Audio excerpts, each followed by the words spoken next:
आप सेना में जाने वाले थे और अभी आप टीचर हैं। हमको शुरू से ही फौज में जाना था। आपके बड़े भाई फौज में हैं। हम लोग मतलब क्या बताएं कि एक फौज के सिवा जिंदगी में हम लोग कुछ सोचे ही नहीं कि हमें फौज में ही जाना है। उसी हिसाब से तैयारी भी करते थे। अब दिल लगा चुड़ैल से तो परी किस काम की।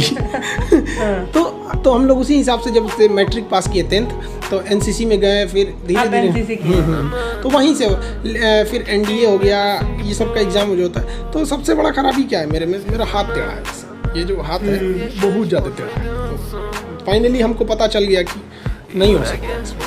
अब उसके बाद से मेरा कुछ दिल ही नहीं किया। तो आगे क्या कर सकते हैं, मेडिकल वाली चीज़ गए थे तब आपको मेडिकल अनफिट किया गया कि आपको खुद से ही कोई बता दिया? नहीं, हम वहाँ गए थे। इलाहाबाद में एसएसबी बोर्ड होता है, सर्विस सिलेक्शन बोर्ड, वहाँ पे। अब हमको एक्यूरेट बोर्ड का नंबर याद नहीं है, बट 18th शायद एसएसबी बोर्ड था। अब ये आज से 8-9 साल पहले की बात है। तो बोर्ड का वो एक्यूरेट नहीं, बट इलाहाबाद में हम लोग गए थे। वहाँ पे काफ़ी बेहतरीन, जो लड़के एसएसबी इंटरव्यू देने जाएंगे वैसी इज्जत होती है जैसे दूल्हा का इज्जत होता है। वहाँ पे नाश्ता पानी सब मिलेगा, खाना पीना एकदम बढ़िया VIP व्यवस्था होती है। तो वहाँ जाने के बाद रियलाइज़ हुआ, फिर हम कहे कि अब तो कुछ कर ही नहीं सकते हैं ना।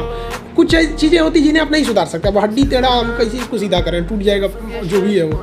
फिर उसके बाद हमको समझ में नहीं अब क्या कर सकते हैं। फिर दूसरी चीज़ में मन नहीं लग सकता। आज भी आप देखिएगा ना, हमको पढ़ाने वगैरह में तो डिफेंस वगैरह वाली चीज़, सेना वगैरह वाली चीज़, उसको हम दिल से बताते हैं।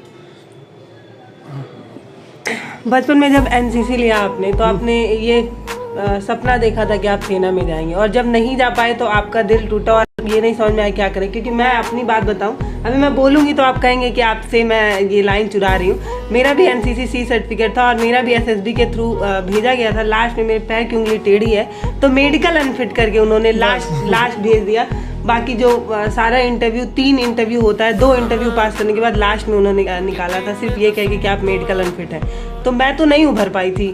मुझे पूरा 1 साल लगा था वो सपना ख़त्म करके फिर दूसरा काम शुरू करने में। आपके साथ भी ऐसा कुछ हुआ था कि आपको ये समझ में नहीं आया फ्यूचर में करें क्या, लाइफ बर्बाद है, कुछ नहीं करना है, ऐसा हुआ? ज़्यादा दिन तक के लिए नहीं हुआ, लेकिन फिर भी किसी के बचपन का सपना टूटता है तो उससे तो ऐसा तो नहीं कह सकते कि बहुत इंजॉय करेगा। लेकिन हाँ, एक फ्रस्ट्रेशन थी।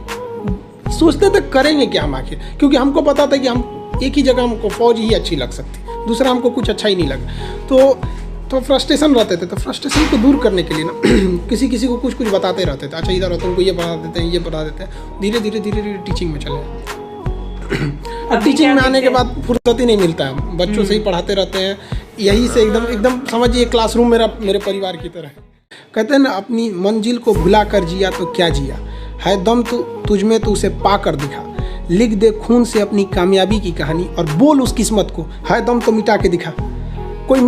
किसी किस्मत की हिम्मत है जो अटल बिहारी वाजपेयी के योगदानों को मिटा सकता है, APJ अब्दुल कलाम के योगदान को मिटा सकता है, स्वामी विवेकानंद के योगदान को मिटा सकता है। किसी किस्मत में या कोई ऐसी लकीर हाथ की लकीर मिटा सकती है। किस्मत को चैलेंज करते हैं, इनके योगदान को मिटा के दिखा, नहीं मिटा सकता है। और रही बात परिस्थिति की, नरेंद्र मोदी चाय बेचते थे, APJ अब्दुल कलाम अखबार बेचते थे। सरदार पटेल, भीमराव अम्बेडकर को क्लास में घुस के पढ़ने नहीं दिया गया।